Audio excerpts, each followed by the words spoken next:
Kilo কন্যে, এবার বিশ্বাস হলো যে তুই এখন রাজকন্যা? এবার সত্যিই রাজকন্যার মতনই শাস্ত্র হয়েছে,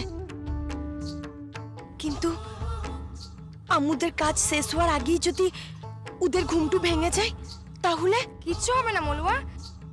রাজা, সেনা, রাজকন্যা ঘুমকাল সারা দিন রাত থাকবে। আমরা সেই ব্যবস্থাই করেছি। আচ্ছা, এর মধ্যেই আমি কাজটা করতে পারবো? মাত্র একটু দিনের মধ্যে? শুধু তুই কেন, আমরা সবাই আছি। আমরা সবাই মিলে এই কাজ ঠিক তাড়াতাড়ি করে ফেলবো। কিন্তু তোকে তোর রূপ দিয়ে যুবরাজকে বন্দি করে ফেলতে হবে। তোর রূপ দিয়েই যুবরাজকে বশ করে ফেলতে হবে।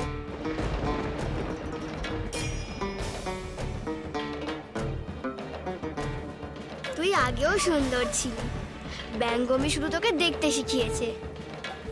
আর এই রূপে তুই যুবরাজকে দেখাবি। আর দেরি করলে চলবে না, যত দেরি করব একটা করে মুহূর্ত চলে যাবে।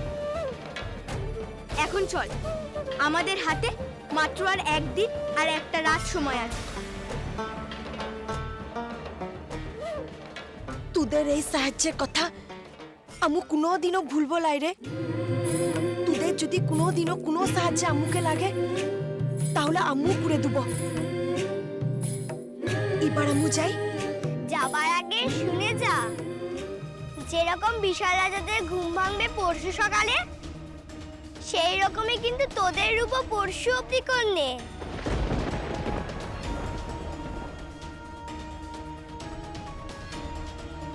পরশু ভোরের আকাশে উঠবে শুকতারা, ওই অব্দি তোর সময়। পরশু ভোরের পাখিটি ডাকার সাথে সাথে তুই আবার আগের রূপে যাবি চলে। সাপেরাও ফিরে পাবে তাদের রূপ।